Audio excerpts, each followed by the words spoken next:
El enfoque ya no va a estar centrado entonces en fortalecer los partidos como institución, sino fortalecer las condiciones para que el ciudadano o la ciudadana pueda tomar la decisión y tenga a su disposición la mayor cantidad de opciones posibles para decidir.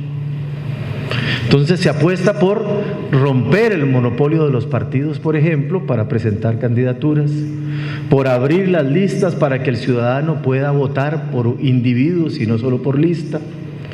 Se crean otras formas de participación política no partidaria. Ustedes tienen una aquí, como son los comités cívicos a nivel municipal, etcétera. Lo que en algún momento en América Latina se conoció a inicios de este siglo como ciudadanización de la política. El sujeto es el individuo, el sujeto es el hombre y la mujer y su capacidad para ejercer los derechos políticos. Y también ha habido todo un curso de reformas que ha apuntado a eso. Y aquí viene la segunda reflexión que tiene que ver. ¿Cuál es el balance después de 30 y pico años de democratización y más o menos la misma cantidad de intentos de reformar los marcos normativos electorales y de partidos? Que casi siempre las sociedades escogen o demandan lo que no tienen. Cuando tenemos sistemas muy institucionalizados de partidos y muy cerrados, queremos más partidos, más flexibilidad, más apertura, más pluralidad. Cuando tenemos sistemas de partidos muy abiertos y débiles, queremos entonces reducir el número, fortalecer las instituciones. Y esto lo que nos dice es que a final de cuentas el ejercicio de reformar los marcos normativos de las elecciones y los partidos es un proceso continuado de mejoramiento, de enseñanzas, de aprendizajes continuos y muchas veces de ensayo y error. No hay una respuesta correcta para esa disyuntiva. No es que el camino sea solo fortalecer partidos o el camino sea solo optar por la vía de la ciudadanía y la acción directa de los individuos.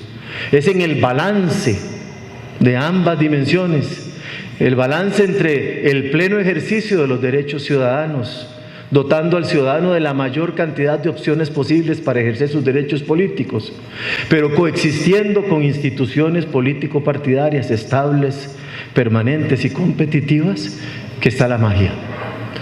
Yo creo que, si ustedes me permiten decirlo, Guatemala ha estado en ese debate desde hace 20 años. Con la reforma del 2004 y 2006, con la reforma del 2016, pareciera que por ahora, en esa tendencia, va ganando la mano la idea de fortalecer a los partidos y de generarle incentivos a los partidos para que actúen como instituciones. Sin embargo, especialmente después de la movilización social del 2015, de la llamada irrupción de la ciudadanía en la plaza o en las plazas en plural, porque no solo fue en la ciudad, se instaló el debate de que había que darle más poder al ciudadano. Y uno de los aspectos medulares para darle poder al ciudadano es cómo vota y por quién vota, o sea, los sistemas electorales. Y si lo vemos en retrospectiva, la reforma del sistema electoral como la forma de convertir los votos en cargos ha estado ausente en las propuestas de reforma. Ahora está presente y eso es una gran oportunidad. La Comisión de Asuntos Electorales ha tomado el reto en esta ocasión, con el liderazgo del diputado Óscar Argueta, de plantear ese debate. Pero no solo para que los diputados opinen, sino para que opine la sociedad. Porque así como es una oportunidad para dotar de poder al ciudadano, es también una responsabilidad de la ciudadanía tener opiniones informadas sobre la materia. Esa es la idea de este debate. Ver la perspectiva favorable, o sea, las virtudes de desbloquear listas, de cambiar la fórmula electoral, ver los efectos políticos que puede tener eso sobre un sistema de partidos que todos reconocemos y todas reconocemos como profundamente débil, en el caso guatemalteco, y ver otro tipo de propuestas, otros caminos para la postulación, como son las candidaturas independientes. Creo que una sociedad democrática es madura cuando debate democráticamente, y la mayor riqueza de estos foros es que se propicia un espacio de debate respetuoso en torno al horizonte de la reforma electoral que Guatemala necesita. Yo quisiera llegar hasta aquí y solo dejar a los que de veras nos van a enriquecer con sus opiniones, con sus visiones en torno a la apertura o no de los listados, a las candidaturas independientes y a cómo reformar los sistemas electorales en Guatemala. Buenas tardes. Gracias, muy buenas tardes. Un saludo muy especial a todos los presentes en esta tarde. Veo el interés del tema sobre el cual vamos a conversar. Agradezco la invitación del NDI de estar aquí este día y poder compartir la experiencia salvadoreña, una experiencia muy cercana. Somos pueblos cercanos que nos aquejan los mismos problemas, estamos enfrascados en las mismas dificultades. Si tiembla en Guatemala, lo sentimos en El Salvador. Si llueve en El Salvador, llueve en Guatemala, así que estamos en los mismos problemas y es interesante conversar cuál ha sido la experiencia salvadoreña al respecto. Vamos a hablar entonces de la forma en que se eligen los diputados en El Salvador y de las candidaturas independientes, para poder conversar un poco de cómo ha sido el proceso de la apertura de listas en el caso de El Salvador. Iniciamos hablando de la historia, un poco de historia en el proceso salvadoreño. Es muy similar a la situación que ocurre en Guatemala. Tuvimos enfrascados en conflictos internos que nos llevó a la firma de acuerdos de paz. En el caso de El Salvador, a diferencia de Guatemala, decidimos que el proceso de paz se iba a construir con los partidos políticos. Incluso la integración del mismo Tribunal Supremo Electoral se hizo con los partidos políticos y fue pensado con la idea de que, bajo la filosofía de que entre ellos se iban a cuidar mejor. Los partidos iban a ser vigilantes entre ellos, que no hubiera supremacía de uno ni del otro. Y precisamente la Constitución, en la parte que corresponde a la integración de organismos electorales, dice, y le encarga a la autoridad electoral, debe de vigilar que en esa integración no prevalezca un partido sobre otro. Incluso dentro de la integración quedó el mismo partido que venía siendo acusado en el pasado de los fraudes electorales, pero se decidió que ese iba a ser el mecanismo, y probablemente fue pensado porque era la posibilidad de que el partido el grupo de la izquierda, que en ese momento era el Grupo Armado, que las 5 organizaciones que se habían fusionado en el Frente Farabundo Martí para la Liberación Nacional integraban el FMLN, era como la oportunidad de transitar el camino de los partidos políticos, y precisamente eso ocurrió. Y por eso es que el FMLN es una estructura fuerte, es un partido político fuerte en estos momentos. A diferencia de Guatemala, en el cual deciden sacar a los partidos políticos del organismo electoral. Ambas experiencias tienen sus pros y los contras. En el caso de El Salvador pudimos gozar, realmente gozamos, organización de la sociedad civil, en organizaciones jóvenes, y en El Salvador no es la excepción. Está ocurriendo eso. Y hay ciudadanos, incluso ciudadanos de los mismos partidos políticos, tanto de la izquierda y de la derecha, que queriendo hacer progresar la democracia, no encuentra esa respuesta. Los partidos han comenzado a hacer uso de reclamaciones, en principio reclamaciones al mismo Congreso, y al no haber respuesta en el Congreso, pues en el caso de El Salvador, caso muy singular, han terminado en reclamos ante la Sala de lo Constitucional de la Corte Suprema de Justicia. En el caso de El Salvador, tenemos una Sala de lo Constitucional, no tenemos una Corte de Constitucionalidad, pero nuestra Sala se comporta más allá de una Corte de Constitucionalidad. Se mete en diferentes cosas, en diferentes temas. Y el área electoral no le fue ajena, más bien ha tenido una participación directa. La Sala de lo Constitucional, entonces, ha tenido una marcada incidencia en temas electorales, y se ha venido reformando el sistema electoral producto de sentencias de las salas. No así discusiones políticas o discusiones ciudadanas como esta que van a tener esta noche. Eso no ha ocurrido en El Salvador en los últimos años, a partir del año 2010 que empezamos a tener estas reformas, y realmente ha sido un papel fundamental. En la actualidad realmente estamos ascendiendo, estamos llegando a ver, cuando hasta hace unos años se cuestionaba el rol de los jueces, se miraba como jueces muy cercanos al poder, no había división de poderes, los jueces generalmente resolvían a favor de los grupos de poder o del partido en el gobierno. Hoy tenemos más activismo judicial, realmente tenemos una actividad muy importante de los jueces, y eso responde a un esquema que está ocurriendo en toda América Latina, en el cual el ciudadano está como más, aceptando más el hecho de que tribunales constitucionales o tribunales del sistema de justicia legislen, entren a producir leyes que los prefieren a cambio de, porque consideran que los jueces son personas que han sido preparadas, que tienen sistemas de selección más rigurosos, que son técnicos, que conocen, que además tienen independencia, y prefieren que un juez vaya legislando a lo que lo haga un parlamento en el cual los partidos políticos están siendo cuestionados. Entonces es preferible, a la vista de la población, es preferible que eso ocurra producto de una decisión judicial. En El Salvador lo podemos ver, cada resolución de la Sala Constitucional, que incluso que cuestiona a los mismos políticos, es aceptada por la mayoría de la población, es recibida con beneplácito por la población, incluso resoluciones que pudieran tener un serio cuestionamiento de carácter jurídico. Algunas decisiones que no se sostienen jurídicamente, pero sí tienen un amplio respaldo popular. La población acepta esas decisiones. Y en ese sentido, la participación de la sala ha sido fundamental en las últimas transformaciones.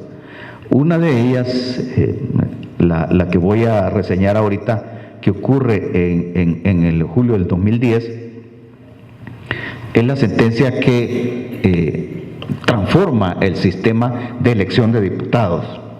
Hasta este momento en El Salvador teníamos listas cerradas. Teníamos un voto simple, un mecanismo de elección porque tenemos una disposición constitucional, como la vamos a ver más adelante, que obliga a la representación proporcional, y para sostener el sistema de partidos pequeños, así fue pensado, aplicamos el sistema de cocientes y residuos, la fórmula de Hare, cocientes y residuos, cociente simple y mayor residuo, y eso ha permitido que partidos pequeños funcionen con una lista cerrada. O sea, el ciudadano refrenda la lista que el partido presenta en el orden que el partido presenta. Eso, como bien lo decía Eduardo Núñez, cuando uno cuestiona esto, ¿qué es lo que quiere favorecer? Habrá que plantearse, esa es parte de la discusión política que hay que hacer. ¿Qué es lo que realmente queremos desarrollar? En el caso de El Salvador, el cuestionamiento es claro. Se cuestionaba la facultad, el poder que tenían las cúpulas de los partidos para decidir el orden de las listas. Porque de acuerdo al orden de las listas, quedaban como diputados los primeros en las listas. Y normalmente los primeros en las listas eran los diputados más accesibles o más anuentes, o que respaldaban más a la cúpula del partido, o más obedientes a la cúpula del partido, y no precisamente más cercanos a las reclamaciones ciudadanas.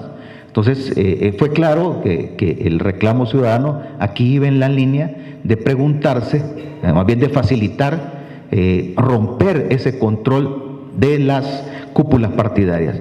Es así como un ciudadano va a la Sala de lo Constitucional después de haber ido al Congreso. Hay que decirlo, esta petición la planteó en la Asamblea Legislativa, se presentó, se discutió y nunca hubo decisión de la Asamblea Legislativa. Toma sus papeles y se va a la Sala de lo Constitucional y dice: mire, Sala de lo Constitucional, en el caso de El Salvador hay que abrir las listas porque en el sistema de lista cerrada no se cumple el principio constitucional de que el voto, el ciudadano elige directamente a su representante. En ese caso el voto no es directo, dijo el ciudadano, y la sala aceptó ese argumento. No es un voto directo porque es un voto que se hace a través de la cúpula de los partidos. Esa fue la discusión como el punto central para, en este caso, no se abrió la lista, en este caso se desbloqueó la lista, porque veníamos de un sistema de lista cerrada y lo que hace en el 2010 es desbloquear la lista para permitir que el ciudadano pueda, en ese sentido, al desbloquearse la lista, pueda reorganizar la lista del partido. O sea, votando en la misma lista del partido, votando por la misma bandera, pero reorganizándole la lista al partido. O sea, le refrenda el voto al partido, pero le reorganiza su lista ahí. Entonces le trastoca la posición que la cúpula partidaria pudo haber tenido de llevar a X o a Y candidato a diputado. Fue una amplia discusión, fue un tema que llevó amplio debate en la Asamblea Legislativa. Es del 2010 la sentencia, y esa iba a ser aplicada en marzo del 2012, que fueron las elecciones de diputados en El Salvador. Pasaron casi 2 años discutiendo y al final, producto de varias sentencias de seguimiento de la sala, lograron a ponerse de acuerdo para desbloquear la lista y permitir lo que se conoce en el nombre del voto preferente, o sea, darle preferencia a cierta persona en la lista del partido. Eso se logra en el 2012 y ahí votamos con ese nuevo esquema de lista desbloqueada. Eso trae, desde luego, como lo vamos a comentar al final, grandes retos para la institucionalidad, tanto de los partidos como del organismo, como de la entidad que organiza las elecciones, porque esto implica un cambio radical en el que cambia la papeleta. Más adelante he traído algunas muestras para que tenga usted una idea de lo que significa eso para el organismo electoral, el cambio en la papeleta, el cambio en las actas. Hay que se amplíe el escrutinio, porque el escrutinio ya no solo es para los votos, sino que hay que contar las marcas de preferencia de las personas. Eso desde luego retrasa un poco las cosas. Más adelante pongo los retos y pongo las lecciones aprendidas. También ocurrió en ese tiempo, en una sentencia, la lista no quedó conforme y fue a presentar un reclamo para abrir la lista, porque al hacer el sistema de listas cerradas pero desbloqueadas, se prohibió lo que en El Salvador se conoce con el nombre de voto cruzado. El voto cruzado en El Salvador es cruzar de la lista de candidatos a diputados de una lista a otra en la papeleta de diputados. Nosotros no tenemos, no coinciden necesariamente todas las elecciones el mismo día de todos los cargos públicos, no necesariamente coinciden en El Salvador. Eso ocurre cada 15 años en El Salvador, porque tenemos cada 3 años diputados y alcaldes y cada 5 años presidencial. Entonces, a los 15 años sí ocurre que se juntan todas. Entonces, cuando nosotros hablamos de voto cruzado, es cruzar la lista de diputados, solamente lo hablamos para diputados. Entonces, la ley, al desbloquear la lista, prohibió el voto cruzado. Y el ciudadano se fue a decir que eso era inconstitucional ante la sala, y efectivamente ganó el caso. Y la sala dijo, sí, es inconstitucional prohibir el voto cruzado y por lo tanto hay que abrir la lista. Eso se hizo, como ustedes lo pueden ver, en noviembre del 2014. Este es un punto que me gusta comentarlo mucho porque para entender la dimensión que significa para un organismo electoral, aplicar este mecanismo cuando estábamos ya a las puertas de las elecciones de diputados y alcaldes del 2015. O sea, el tribunal ha convocado a elecciones el 31 de octubre y después de haber convocado elecciones viene el Tribunal Constitucional y cambia las reglas del juego, introduce el voto cruzado y hay que abrir la lista. Y ordena a la Asamblea a legislar. La Asamblea aplaza 2 meses discutiendo, no se pone de acuerdo y le dice, Tribunal Supremo Electoral, usted tiene que ver cómo hace para aplicar.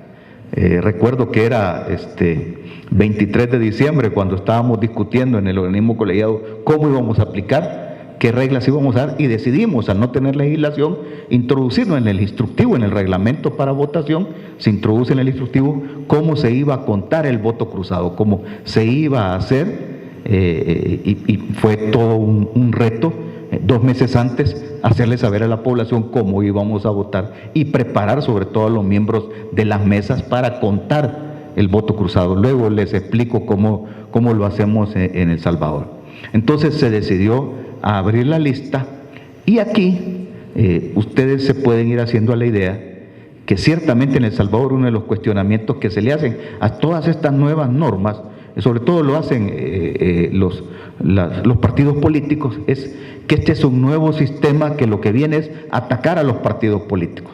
O sea, se está debilitando la institucionalidad de los partidos políticos. Ese es el señalamiento que los partidos hacen a estas nuevas formas, a la votación en voto cruzado. Entonces, en esa ocasión le tocó al tribunal decidir cómo se iba a hacer el voto cruzado y se abrió la lista.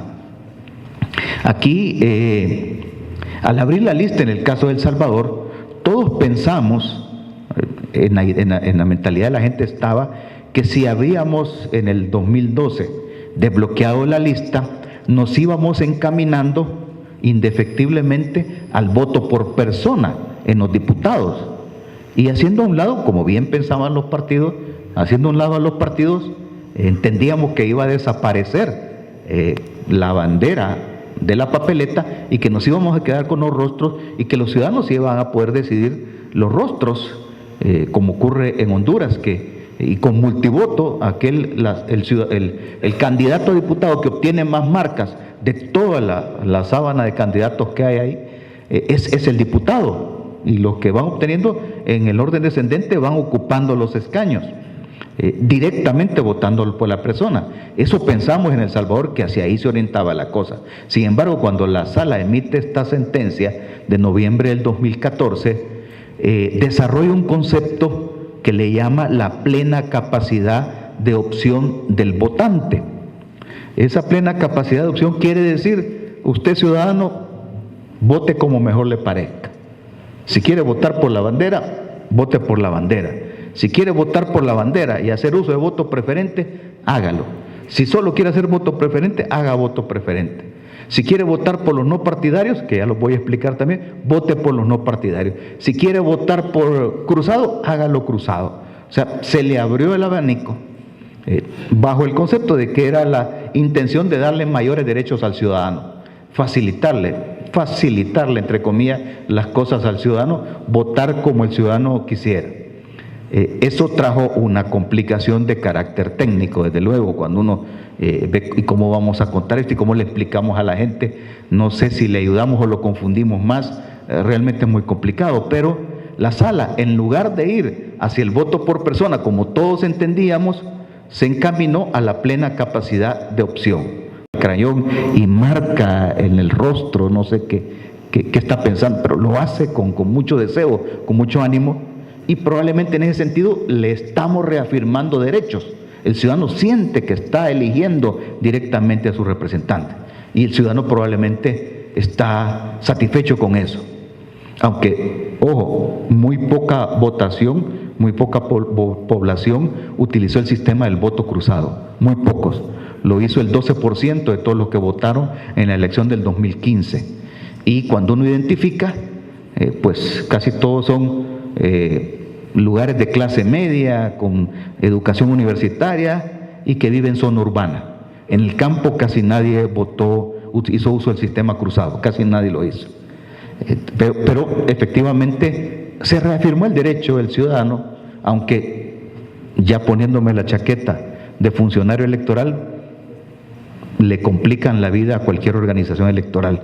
Prepararse 2 meses antes para hacer todo el cambio del mecanismo es impresionante, y voy a tratar de explicar cómo ocurre eso. También ocurrió otra sentencia en la sala, que es la inconstitucional 48/2014, en el cual se dio la posibilidad de las candidaturas, de las candidaturas independientes. También es la posibilidad de las candidaturas independientes. Aquí estoy todavía en la... Estoy todavía en las listas, ¿no? Estoy todavía en las listas.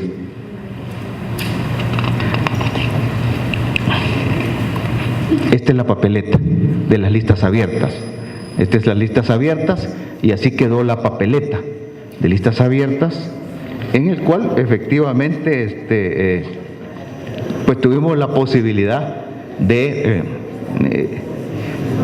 ahí uno tiene una idea de lo que ocurre para que el ciudadano, cuando va a votar y se encuentra con esa cantidad de rostros, tuvimos que hacer crecer a lo largo la papeleta, porque a lo ancho las imprentas no lo permiten, no da el rollo de papel, y si lo pegábamos era el doble de caro. Entonces hay que crecer para abajo, y pues con suerte solo se han mantenido 10 partidos políticos, no hay otro nuevo. Si hubiera más, pues sí nos dificulta. Entonces, ahí se abrió la lista. En el caso de las candidaturas independientes, que precisamente uy, aquí ya me adelanté. Bueno, las candidaturas independientes, comento las candidaturas independientes, la Sala de lo Constitucional analiza el reclamo ciudadano y lo plantea planteado de esta manera. Si la Constitución de El Salvador dice que la persona humana es el fin último de la actividad del Estado, y el artículo 85 de la Constitución dice que los partidos políticos son el medio para llegar al poder, así lo reconoce, tiene un reconocimiento constitucional los partidos políticos en El Salvador, la Sala dijo que si el fin último es la persona, el partido es un medio, y que el medio no puede estar por encima de la persona. Por lo tanto, si la persona quiere participar en una elección, lo puede hacer. Y abre la figura de las candidaturas independientes.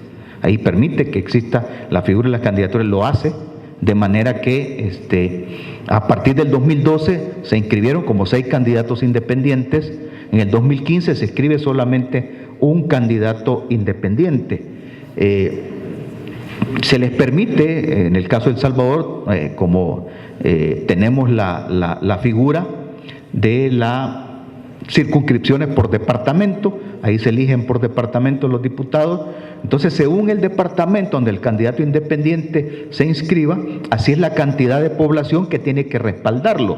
En el caso de El Salvador, que es el departamento con mayor número de población, necesita 15,000 firmas un candidato independiente para que tenga con ese respaldo, vaya al tribunal y se puede inscribir. Pues ha venido a menos la participación.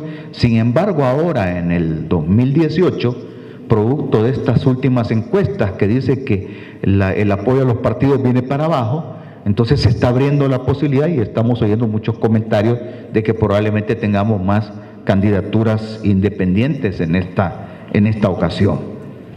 En el caso de El Salvador, entonces, al abrir la lista, esto es lo que ocurre con las papeletas. Ustedes pueden ver allá al fondo, al final, una carita sola, una esquinita sola al final ese es el candidato independiente, porque por ley van en la parte inferior de la papeleta las candidaturas independientes. Actualmente hay una discusión muy interesante porque se ha discutido, y tenemos esa discusión con la Asamblea Legislativa, estamos discutiendo qué trato darle a los candidatos independientes, porque prácticamente se inscriben como que fuera un partido político y compite con los partidos políticos, lo cual es imposible que una persona se enfrente a una institución como los partidos grandes en El Salvador, que son verdaderas maquinarias electorales.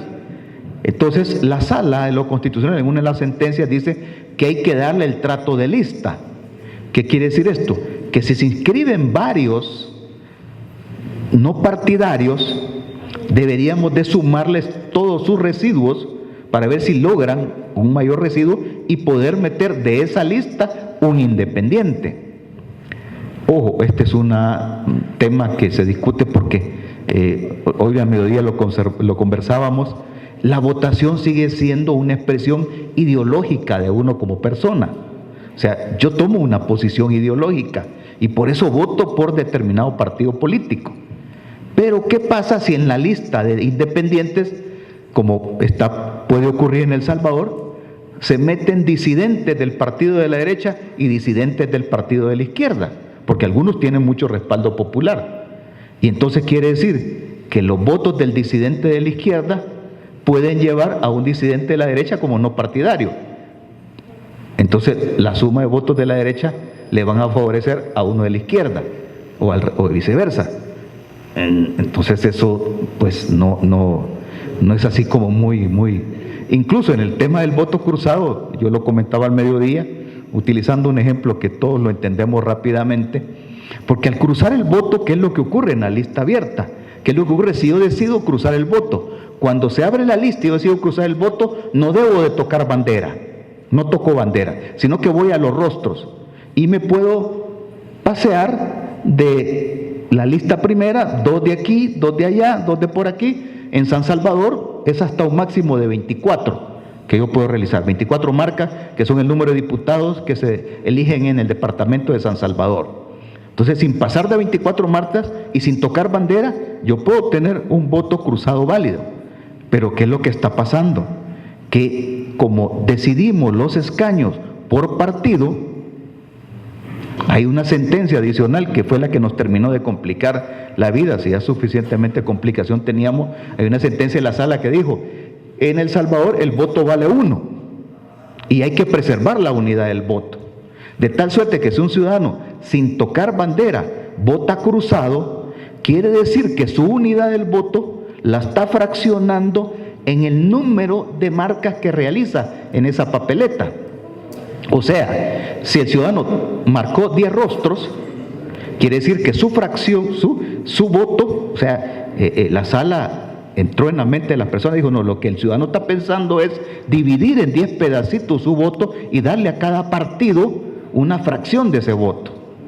Porque esas fracciones se suman después a los votos enteros de los partidos para aplicarla al sistema de los cocientes y los residuos. Esto también tiene una complicación de carácter político. Y no me quiero ir sin no contarles esta anécdota, porque hay que dar ese ejemplo. Si a mí me preguntan, todos nos gusta el fútbol y desde luego el fútbol español ya no se diga. Si a mí me preguntan por quién voto de los equipos de fútbol de España, puedo decir fácilmente: a mí me gusta el Real Madrid y yo siempre voy a votar blanco. Y no se me ocurre votar por la bandera azul roja, azul grana del Barcelona, ni se me ocurre. Pero si me preguntan en una selección de jugadores a quién escojo, pues yo escojo a Messi. Ojo, estoy votando por Messi, no por la bandera de Barcelona. Ojo, cuidadito, no me lo confunda. Voto por Messi, no por Barcelona. Pues aquí hicimos lo contrario, porque sí le estamos dando la fracción de voto a su partido. Y yo vi, por ejemplo, mucha gente de la izquierda votando por un candidato de la derecha. Algunos de ustedes posiblemente lo conocieron, hoy es diputado, Norman Quijano, que fue candidato a presidente y fue alcalde hoy para diputado. Mucha gente le marcó su rostro, incluso gente de la izquierda, porque gente de las comunidades que se vieron favorecidas cuando él fue alcalde por San Salvador y le marcaban su rostro. No sé si ellos estaban pensando que también le estaban dando una fracción de voto al partido Arena. Probablemente no, o alguien de la izquierda, alguien de la derecha que le agradaba a un candidato de la izquierda y le daba su fracción. Creo que no estaban pensando que le estaban dando fracción de voto.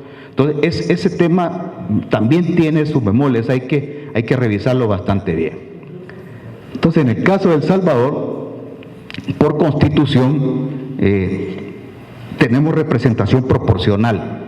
Eso quiere decir que es un sistema que realmente ha permitido, a pesar de todos los problemas que significa que dos grandes fuerzas hayan crecido poderosamente en el país y se hayan convertido en verdaderas maquinarias electorales, gracias a la representación proporcional, a la aplicación del sistema de cocientes y residuos y la fórmula de Hare, los partidos pequeños existen en El Salvador y tienen incluso representación legislativa.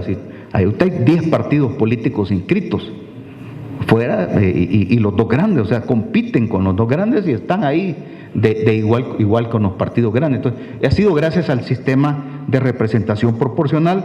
La circunscripción es por departamento, el número de escaños es de acuerdo a la cantidad de población. Para garantizar la proporcionalidad, no hay ningún departamento menor de 3. Por la población, San Salvador es el mayor, que tiene 24. Eso nos lleva, ya lo vieron, imagínense, voy como que si fuera a votar yo. Esta es la papeleta de San Salvador. Cuando fui a votar me llevó más tiempo doblar la papeleta que votar. Esta es la papeleta con todos los rostros. Hoy, para esta elección, se va a incluir se le va a poner un número de casilla porque fue muy difícil contar las marcas de preferencia diciendo voto por fulano y tal, voto por fulano y tal. Ahora se va a ir por número. El primero de Arena, el segundo de Gana, así va a ser ahora. Pero conservamos, esta es la más grande, desde luego. Esta es la más grande, la de San Salvador. Las otras tienen otros mecanismos. ¿Qué significa? Esta es la elección de los diputados, así lo hacemos en El Salvador. ¿Qué retos? ¿Cómo es la transición? Entonces, ¿cómo hemos transitado El Salvador? Hemos tenido listas cerradas antes del 2012, con un voto simple por bandera. Eso nos permitió gozar de un desarrollo tecnológico que en la noche, nosotros de ese domingo, los salvadoreños y las salvadoreñas nos íbamos a acostar ya y sabíamos cuántos diputados tenía cada partido.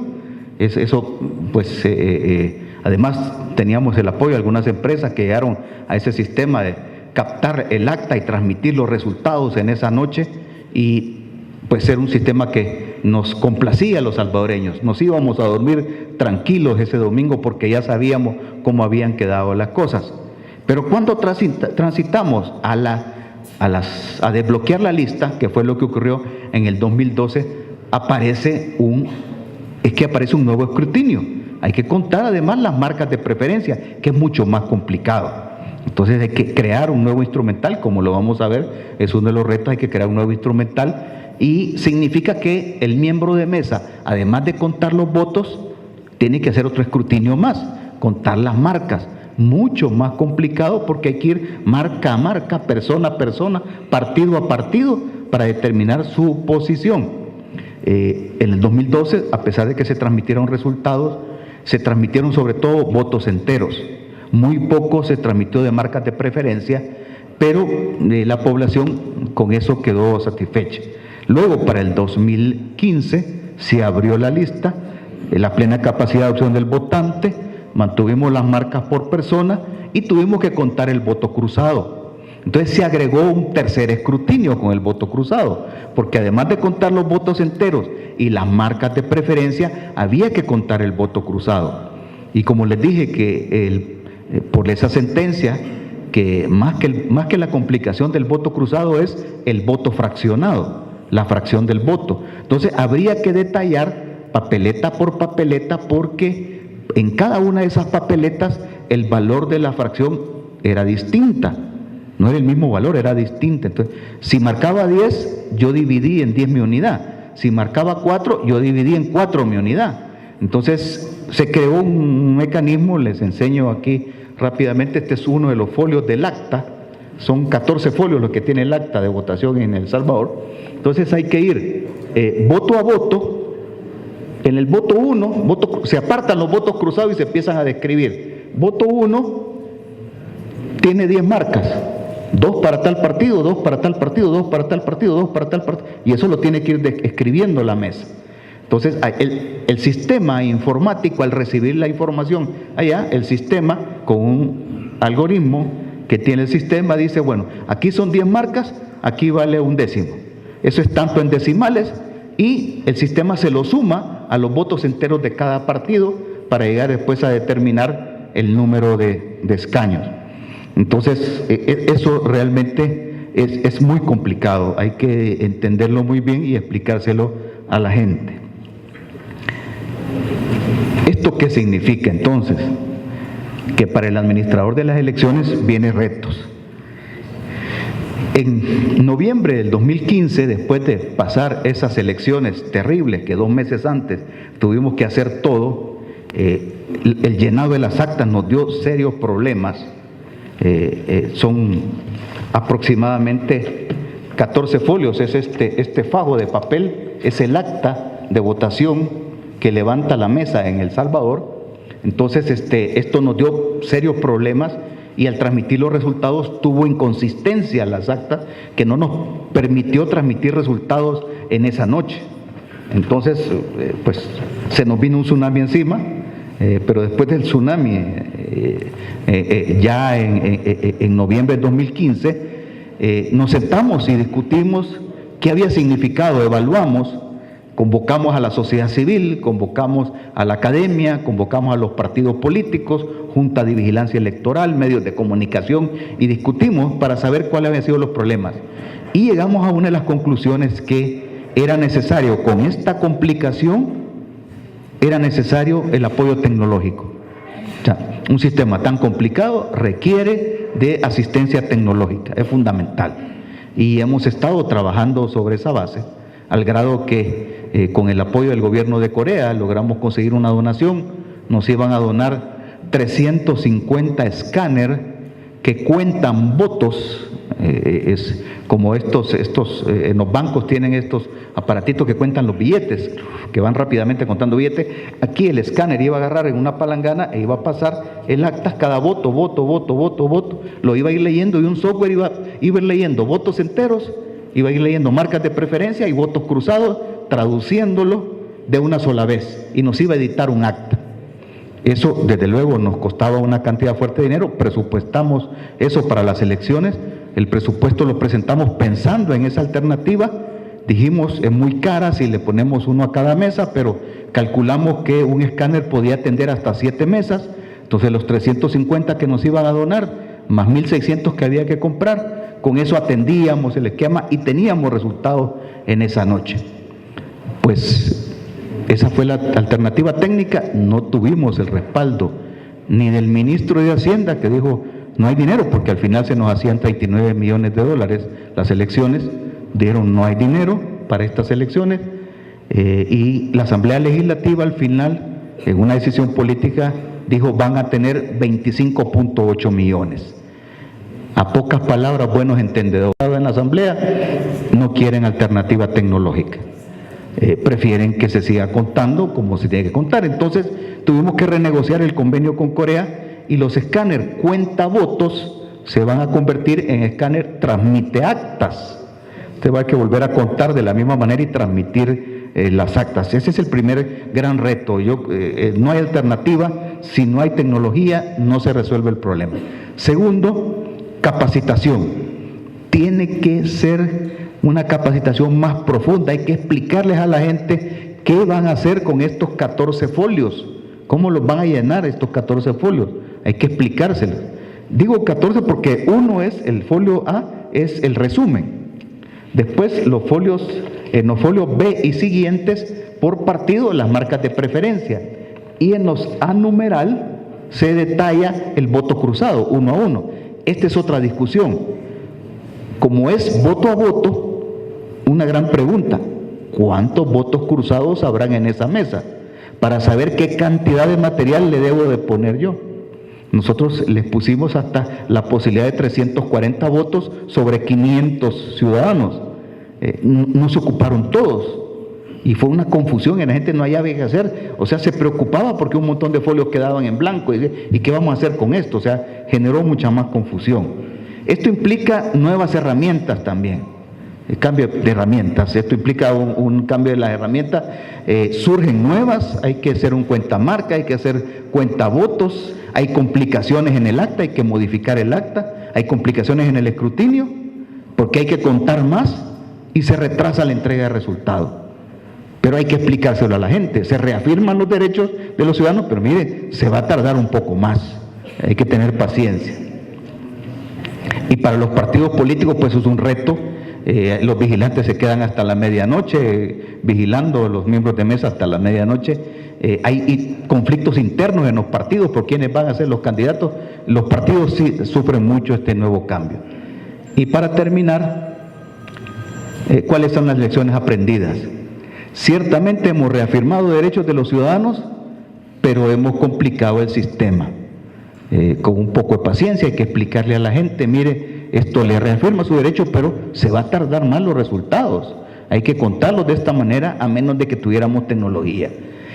Ciertamente requiere de mayor discusión política. Es fundamental que esto se discuta, que todos los actores sociales estén de acuerdo y que no sea, como peligrosamente lo puede ser en El Salvador, un voto de clase, un voto solo para determinado sector de intelectuales que voten, y no es para todo el salvadoreño, aunque tenemos la plena capacidad de adopción. Y otro punto importante, hay que asumir los costos. Se complica la cosa, implica más costos.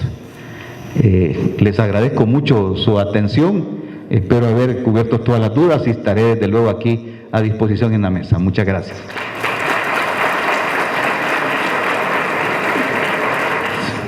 En las candidaturas independientes hay un candidato, una persona y un voto, y no hay esta complicación. Quisiera leerles para empezar y agradecer la invitación y la oportunidad una frase, y dice que la evolución de las ideas políticas reclama un tratamiento legal acorde con el desarrollo actual. Y esto es un considerando de la ley electoral y de partidos políticos nuestra aquí en Guatemala, por lo que se requiere una nueva interpretación de la ley si queremos abrir nuevas oportunidades de diálogo político. Estos tiempos actuales entonces demandan una nueva forma en la que se elija a los candidatos, ¿sí?, dentro de los partidos. Pero también se necesita saber, ¿sí?, cómo quitar a un candidato electo que no está haciendo el trabajo que debe hacer. Ninguna de estas dos cosas están siendo tocadas dentro de la reforma electoral actual. ¿Qué es la candidatura independiente que se está proponiendo hoy entonces? Pues es el derecho de optar a un cargo de elección popular y ser electo sin necesidad de ser postulado por un partido político o comité cívico. Así de sencillo. ¿Es esto viable para Guatemala? Perfectamente viable. Y les voy a leer algunos artículos de la Constitución, o más bien citarles lo importante. El artículo 136 dice que el derecho del ciudadano, ¿sí?, o más bien que el ciudadano tiene el derecho de elegir y ser electo y optar a cargos de elección popular. No son los partidos políticos. El artículo 3 de la ley electoral repite y reconoce nuevamente este derecho y la posibilidad de elegir y ser electo. Y el artículo 8 de la ley electoral y de partidos políticos indica que el único requisito esencial para poder ejercer este derecho es estar inscrito como ciudadano, no de que sea postulado por ninguna otra organización. El artículo 125 de la ley electoral y de partidos políticos además establece que el Tribunal Supremo Electoral debe velar por el fiel cumplimiento de la Constitución y las leyes que garanticen el derecho de organización y participación política de los ciudadanos, no de los partidos políticos, como se pretende fortalecer y se pretende mantener en Guatemala en este momento. Y por último, el artículo 155 de la ley electoral y de partidos políticos establece entre las funciones del registro de ciudadanos, y está en el inciso E, inscribir a los ciudadanos a cargos de elección popular. Si nos damos cuenta, en estos artículos en ningún momento se ve la obligación ni la exclusividad de los partidos para formular las candidaturas. Simple y sencillamente ha sido una cuestión de tradición y porque nunca se ha intentado inscribir una persona sin necesidad de un partido. Y de hecho cito un par de ejemplos que también citó también el magistrado en El Salvador. La Constitución habla de que uno puede optar al cargo de presidente o vicepresidente y que los diputados serán electos directamente por el pueblo.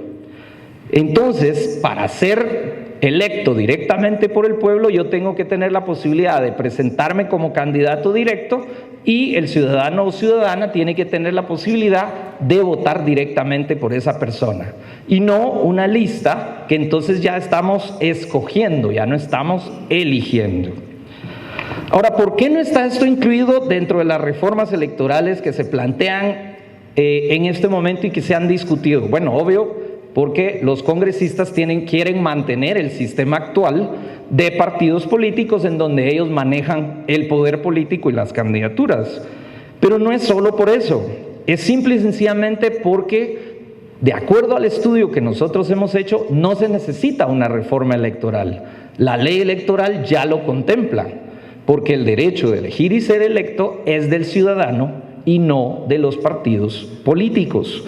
Por lo tanto, sí, y es más, el artículo 1 del reglamento dice que el objeto del mismo es desarrollar en un solo cuerpo el funcionamiento de las organizaciones y el desarrollo del proceso electoral. Esto quiere decir que el Tribunal Supremo Electoral puede en su momento hacer el procedimiento para que esta situación se pueda otorgar. Gracias. Como esto es un tema además de político jurídico, pero más político que jurídico, se hizo en el año 2015 una solicitud al Tribunal Supremo Electoral y una consulta en donde se le preguntó cuál era el procedimiento para que un candidato o candidata se inscribiera sola sin partido político. Y el tribunal, después de hacer un análisis que me pareció muy interesante y después, y contrario a lo que todo el mundo me dijo, que no me iban a contestar absolutamente nada, contestó que no hay procedimiento administrativo para esto. Lo cual nos dice que entonces sí es viable, pero que no hay procedimiento administrativo. Lo único que hay que hacer es crearlo o implementarlo incluso, no solo crearlo. Y el mecanismo de cómo sería, porque esta es una de las grandes interrogantes, ¿cómo sería? Pues el artículo 214 de la ley electoral nos da una vía y dice que la inscripción se solicitará por escrito en los formularios que proporcionará el registro de ciudadanos para este efecto.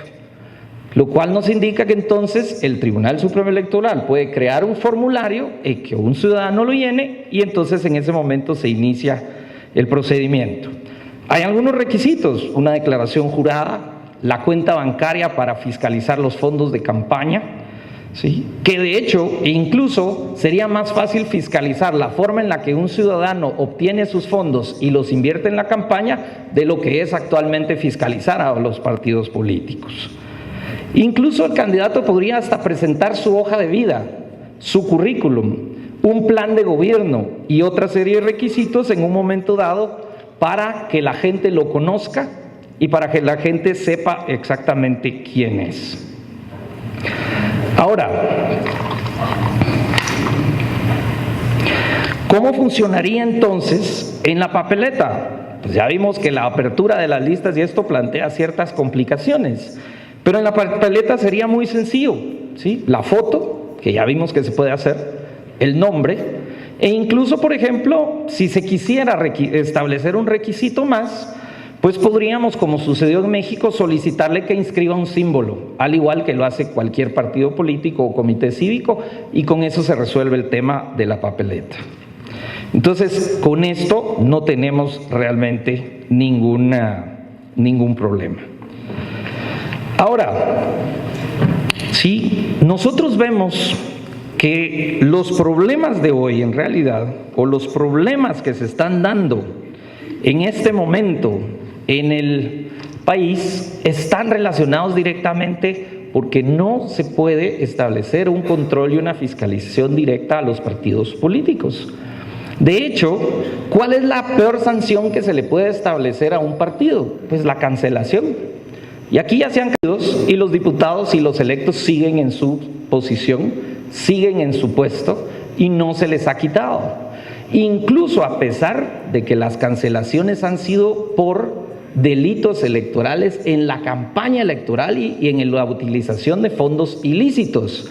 Y al final de cuentas, ¿quién es el verdadero receptor y beneficiario de los fondos ilícitos que se utilizaron en esas campañas electorales? Pues los candidatos que resultaron electos de eso. Y esto simple y sencillamente no se está tocando y por lo tanto, ¿sí?, sería hasta más fácil quitar a un candidato independiente porque los delitos electorales cometidos serían personales y automáticamente nos iríamos al antejuicio. Entonces la candidatura independiente, ¿sí?, plantea estas posibilidades, estos beneficios, a pesar de que hay algunos cuestionamientos dentro de esto. ¿Cómo va a funcionar? Pero esto es un tema técnico. Ya el magistrado nos explicaba que aunque sí, se abrieron las candidaturas independientes y no hubo 1000 candidatos, como me han dicho muchas personas, hubo uno. ¿Sí? Habrán tal vez más en la forma o en el momento en que se creen subdistritos, porque la gente va a conocer directamente y en un momento dado a sus candidatos. Entonces hay algunas conclusiones. El primero es el de que el derecho de elegir y ser electo es del ciudadano y ciudadana. En segundo, los partidos políticos van a seguir teniendo el derecho de postular candidatos si lo quieren, y su desaparición o no dependerá si plantean buenos candidatos o si siguen haciendo lo que están haciendo ahora, que están planteando candidatos que no representan los intereses verdaderos del pueblo. Las candidaturas independientes además complementan la posibilidad de participación de ciudadanos excluidos como los jóvenes, las mujeres, los indígenas. No pelea con la paridad ni muchas de las opciones que se están planteando, ni con los listados abiertos que vamos a discutir en un momento dado, porque ya se vio que los sistemas pueden coexistir. Es simple y sencillamente una forma de abrir los espacios de participación democrática para las personas, hombres y mujeres de Guatemala, y eso es una de las cosas que está demandando la población guatemalteca. Digo entonces que no hay democracia sin ciudadanos. No es cierto que no haya democracia sin partidos políticos. Puede existir democracia sin partidos políticos. Ha existido en muchos lugares del mundo, sí, pero no puede existir democracia sin ciudadanos. Y mientras no le demos a la población una posibilidad y una alternativa de participación, cada vez menos gente se interesará en la política y cada vez más la democracia estará en peligro. El ciudadano debe tener la posibilidad de ejercer sus derechos de elegir y ser electo optando a cargos de elección sin necesidad de pasar por un partido político. Y el papel del Tribunal Supremo Electoral entonces se convierte en fundamental, porque podrían ser los adalides de un cambio generacional en el país que fortalecería la democracia. Por último, pienso, y no creo estar equivocado, que los guatemaltecos ya no queremos votar por símbolos que no significan nada, por organizaciones al servicio de intereses sectoriales o incluso intereses particulares. Queremos votar por un nombre, queremos votar por un apellido, una hoja de vida.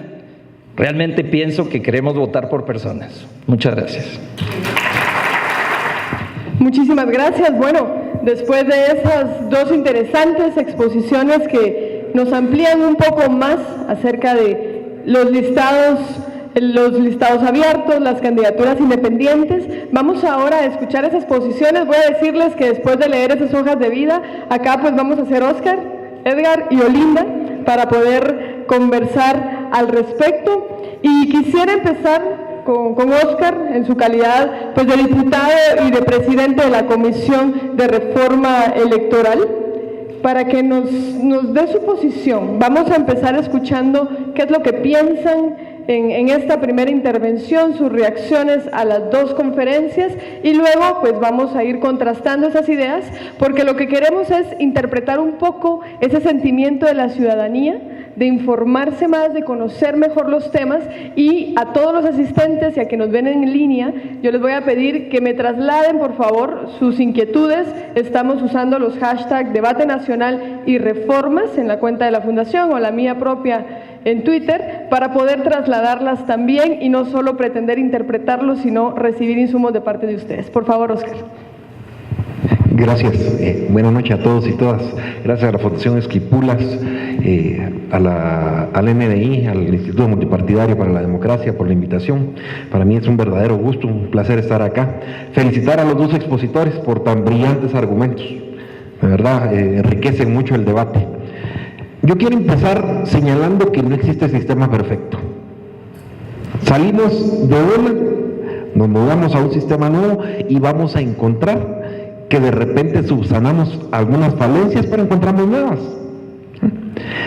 Importantísimo, el sistema electoral es el medio para elegir representantes, para que luego vayan a gobernar, para que luego vayan a ejercer una función. Entonces la primera pregunta que yo plantearía es, en las realidades en las cuales se han desbloqueado o se han aperturado las listas, ¿los resultados en los parlamentos han mejorado? Sería la primera pregunta que yo dejaría en el ambiente, que al final de cuentas no es cómo elijo, es cómo funciona el parlamento en el ejercicio del cargo y el ejercicio del poder. Cuando un presidente se topa con un parlamento hostil, con un parlamento con oposición, le es mucho más complicada su función como presidente. Cuando se encuentra con un parlamento que tiene una homogeneidad más fuerte, ¿sí?, con una visión de nación que comparte con el presidente, se le hace más fácil el ejercicio del poder político, se le hace más fácil la administración pública. Un parlamento fragmentado como lo tenemos hoy en día en Guatemala, como lo hemos tenido en los últimos, desde 2004 para ser preciso, complica mucho el quehacer político. Un parlamento aún más fraccionado complicaría aún más el quehacer político. En un estado como el nuestro, sumamente débil, con grandes deudas sociales, más de la mitad de los niños menores de 5 años desnutridos, ¿sí?, niveles de analfabetismo de verdad que dan vergüenza.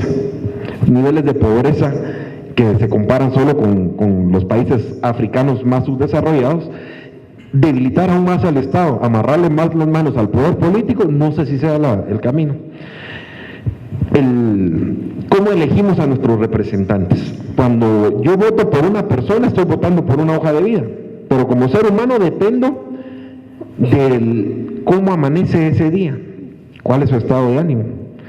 O de repente tuve una conversación un día antes con alguien que le cambió la forma de entender esa realidad. Y entonces lo que ayer era bueno para esa persona puede ser que mañana ya no. Cuando yo voto por un partido no estoy votando por personas, estoy votando por una forma de entender la realidad de esa nación y de entender hacia dónde debemos orientar esa nación. Ustedes a mí no me conocen, pero como miembro de la UNE, si llega una iniciativa de ley en la cual se garantizan recursos para programas sociales, ya saben que yo voy a votar a favor, aunque no sepan ni cómo me llamo. Y saben que hay compañeros que tienen ideas bastante más libertarias y no están a favor de esos temas. Perdón, que hay partidos que son bastante más libertarios y no están a favor de esos temas. Y entonces, sin importar quiénes sean las personas, saben cuál va a ser la decisión que van a tomar. En cambio, en un parlamento integrado por personas, eso no sabemos hasta el día de la votación. Si es bueno o es malo, nuevamente no hay sistema perfecto. Cada uno tiene sus ventajas y sus desventajas. Lo que estamos haciendo desde la comisión es poniendo en el debate nacional la posibilidad de que el ciudadano decida si vota por la hoja de vida de las personas o vota por los criterios ideológicos, por los criterios programáticos de un partido político. ¿Qué es lo correcto? Lo que el ciudadano prefiera. Ya me están sacando el cartelito rojo, entonces les agradezco mucho por esta oportunidad. ¿Entendería? No. Lo dejamos entonces en una segunda intervención. Edgar. Muy buenas tardes a todos. Muy buenas tardes a todos. Muchas gracias por la invitación a la Fundación Esquipulas. Considero que la temática de los sistemas electorales es crucial para el funcionamiento y la gobernabilidad de un país. Sí. Definitivamente el tocar los sistemas electorales conlleva aspectos de gobernabilidad del país, de representación de los ciudadanos, de participación ciudadana, de fortalecimiento de los partidos como mecanismo de intermediación, en fin, implica muchas cosas. Y cuando a veces la población pide algo, pide lo que su corazón le dice, pero realmente no entiende lo complejo que es cambiar, por ejemplo, una fórmula como la de Harry por una fórmula de Harding y Meyer, que cambia en pequeñas cosas, o cambiar con la que tenemos nosotros para la distribución proporcional. Entonces, son aspectos que van, que aparentan no tener una implicación grave y que producen efectos terribles en la distribución de las curules en los congresos y por lo tanto en los resultados del manejo de la cosa pública y de la legislación. Por ejemplo, cuando yo coincido totalmente con Óscar en el sentido de que yo puedo elegir a una persona, claro que bien lo elegí, pero esa persona no me garantiza que mañana actúe totalmente en contra de lo que me había dicho y ofrecido hace unos días. Un partido mantiene cierta estructura, ciertas características, un plan de gobierno, etcétera, que le permite a uno confiar en que hay ahí alguna representación. ¿Por qué yo sí soy partidario de desbloquear las listas electorales, no de abrir totalmente las listas electorales? ¿Por qué? Por la complejidad que tuvo El Salvador. Eso fue una cosa de locos, ¿no? Pasaron varios días tratando de resolver la situación y creo que todavía El Salvador tiene una ventaja, tenía 10 candidatos, 10 partidos, nosotros tenemos 29, 30, ¿no? Imagínense la sábana que tendríamos que tener de papeleta electoral, ¿no? Otro tema, ¿por qué es importante desbloquear? Los partidos políticos, nadie puede negarlo, en la actualidad se manejan de una manera clientelar, ¿no? Eso lo sabe Óscar. Son pocos los políticos que realmente hacen campaña. Los partidos se han debilitado en su formulación de propuestas, en su ideología, etcétera. Y entonces lo que sucede es de que los que tienen la plata pueden poner las cúpulas de los partidos, hacen el listado, ¿no? El desbloquear el listado le permite al ciudadano escoger dentro de los que quedaron a la cola, por ejemplo, alguien que de verdad se identifique con sus ideas, ¿no? ¿Que eso debilita al partido? No, lo fortalece porque lo obliga a ser democrático en la escogencia de sus candidatos y en la elaboración de sus listados, ¿no? Por eso me parece que eso sí es conveniente. Lo que no me parece es, por ejemplo, en la propuesta de reforma que hay, la manera en que eso se está planteando. Bueno, la manera en que eso se está planteando, siendo Óscar el presidente de esta comisión, ¿cómo se está planteando en la reforma el tema de abrir o no los listados y cuál era al final tu postura en relación? Bien, cuando uno va en la cola en el tráfico y se desespera y se está cambiando de carril, se da cuenta que los carriles de a la par avanzan más rápido. Igual en el banco, nos queremos saltar procesos, tenemos que cumplir las etapas. Guatemala llega a este sistema democrático producto del tiempo político que se estaba viviendo tanto a lo interno del país, un régimen autoritario que había topado, que el contexto internacional lo estaba obligando a transferir el poder político a la clase política. Pero políticos en este país habían pocos, porque a muchos los habían matado, los habían obligado a salir al exilio. Entonces nos mudamos de un sistema con niveles, con requisitos de acceso muy complicados, a que cualquiera pudiera ser partido político. Y entonces se hacía partido político porque yo quería ser candidato presidencial. Y eso dio al traste con los pocos partidos ideológicos que habían en este país. ¿Sí? Ahí está el expresidente Vinicio Cerezo, fue presidente con uno de esos partidos, que vino a menos, producto de que era más fácil, en lugar de entrar al partido a recibir formación política, a hacer carrera dentro del partido, a construir un liderazgo, era más fácil ir a hacer mi propio partido político. Y eso es lo que nos pasó, y ese es el sistema que tenemos. En este país, si yo quiero ser candidato presidencial, no tengo que formarme, no tengo que capacitarme, no tengo que generar un liderazgo, tengo que tener plata para hacer un partido político. De eso se trata. ¿Y cómo se están planteando ahora los listados? Tenemos que procurar crear instituciones que trasciendan personas, que aguanten crisis, que sean capaces de tener una visión de país. La pregunta es clara, yo me fui un poquito por otro lado porque creo que es importante que construyamos instituciones. Si no construimos instituciones, seguimos en la misma lógica que hemos tenido toda la vida como guatemaltecos, el caudillo. ¿Sí? Ahora, ¿cómo se está planteando? Como lo que creemos es que es importante construir instituciones, pero existe una demanda ciudadana de querer votar por personas. Estamos desbloqueando las listas. Y el ciudadano tiene la posibilidad de votar por el partido o votar por una persona. Se pondera el voto del partido a partir de la posición que tenga el candidato y resultarán electos quienes, en la suma de los votos por persona y la ponderación, tengan el mayor número.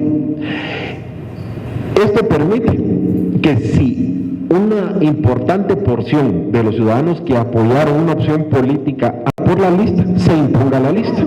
Pero si una importante porción decidió votar por personas, se impongan las personas. Entonces, lo que se está haciendo es dándole al ciudadano la posibilidad, la libertad de escoger por personas o por el partido político. Edgar, tú me habías dicho que estás en contra de ese procedimiento. Hay una fórmula que aplica el aplicar un factor para multiplicar la cantidad de votos partidarios en función de la lista, asignándole uno al que está de primero en la lista y después, si son 4 candidatos, por ejemplo, lo voy a poner con el ejemplo de 4. Al segundo lo multiplica, a la cantidad de votos del partido, lo multiplica por .75. Al que está de tercero lo multiplica por .5 y al que está de cuarto lo multiplica por .25. ¿Qué sucede con eso? Que los votos de partido se convierten para el que está de cuarto en la lista en 25 votos. Y si él sacó 100 votos por directos de preferencia, le suman 125 votos. Pero al que estaba de primero en el listado, le ponen los 100 votos, ¿no? Por ejemplo, sacó los 100 votos de partido, se los ponen los 100, más que ha sacado 20 del otro, le ponen los 120 votos. Tienen la misma cantidad aparentemente para distribuir los escaños, la suma de esos votos es 120 y 125. Ahí hay un engaño realmente para la persona que votó porque ¿por qué el voto partidario va a valer solo 25 votos reales para alguien que está de cuarto en la lista y para el que está de primero va a valer 100? Eso no tiene sentido, ¿no? Eso es un engaño para las personas que van a tratar de escoger dentro de un listado quién lo represente. Yo sí estoy totalmente de desacuerdo. Lástima que no hay un pizarrón acá para escribirlo y hacerlo ver, ¿no? Disculpa, pero yo ahí sí estoy en total desacuerdo. ¿Existe engaño?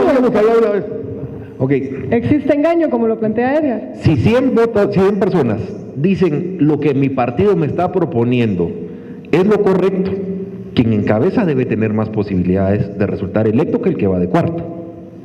¿Sí? Esa es lógica elemental. Y con el cuarto tenés 100 ciudadanos que dijeron lo del partido y 100 ciudadanos que dijeron el cuarto. ¿Sí? Le estás ponderando al voto del partido, más 25 del partido que le diste al de abajo, son 125 votos, 20 del de arriba son 120 votos, resulta electo cuarto. Cuarto resultó electo.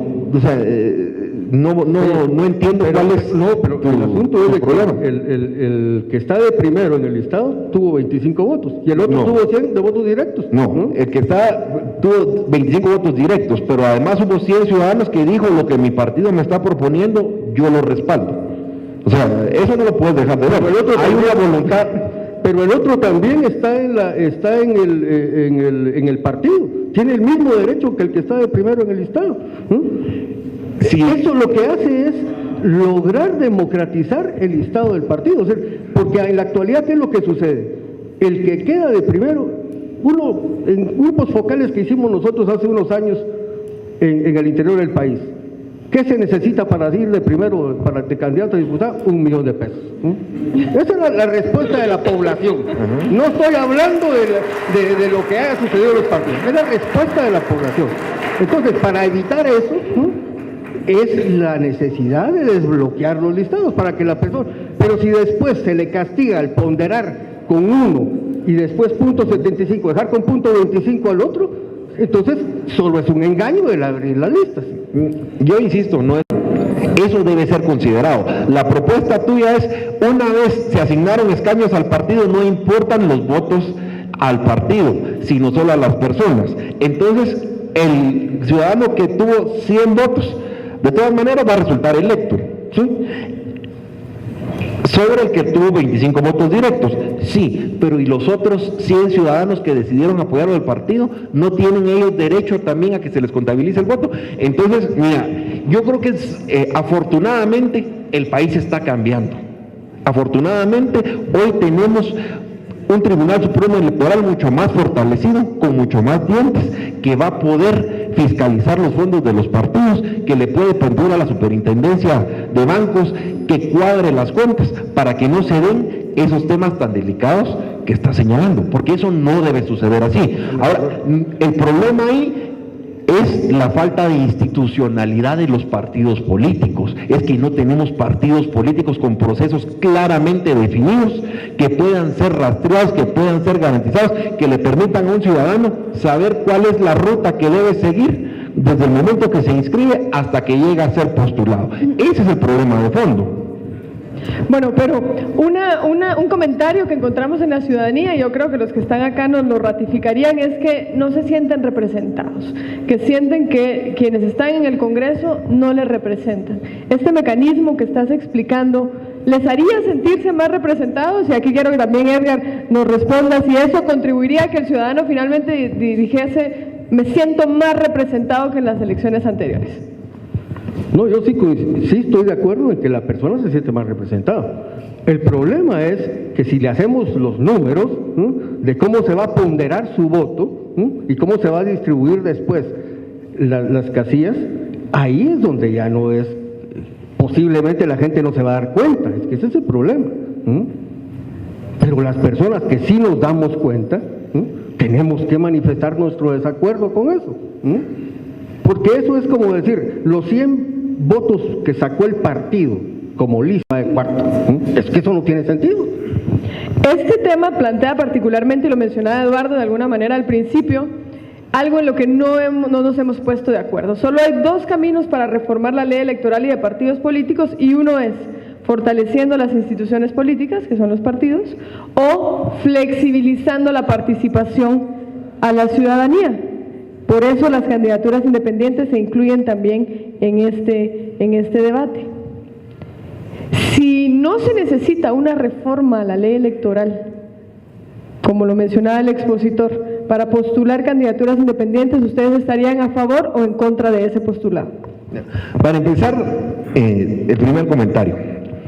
Si la democracia es representativa, necesitamos el Parlamento para que tome decisiones en nombre de los ciudadanos. Entonces lo importante es cómo se configura ese Parlamento.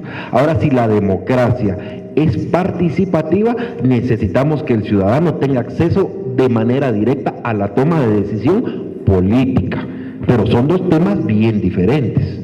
Son dos temas bien diferentes. Y un incremento en el demos poder, dice Giovanni Sartori, requiere también un incremento en el demos saber. Necesitamos ciudadanos bastante más enterados, más informados, capaces de analizar diversos tópicos de la realidad nacional socioeconómica para tomar las decisiones que hoy toman los parlamentos en las democracias occidentales. Ahora, si nos queremos mudar a una democracia participativa, la ruta es otra.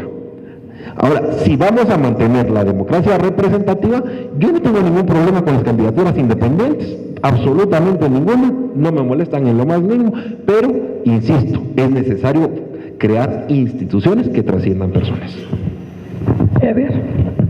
Sí, yo coincido también con Óscar en eso. La democracia es representativa y la otra es una democracia participativa, es decir, al estilo ateniense. Esto es una democracia donde todo el mundo opinaba, y donde todo el mundo votaba. Pero cuando hay poblaciones tan grandes, etcétera, eso se complica. Pero sobre todo hay un problema de gobernabilidad cuando aparecen, por ejemplo, un montón de candidatos independientes que quedan.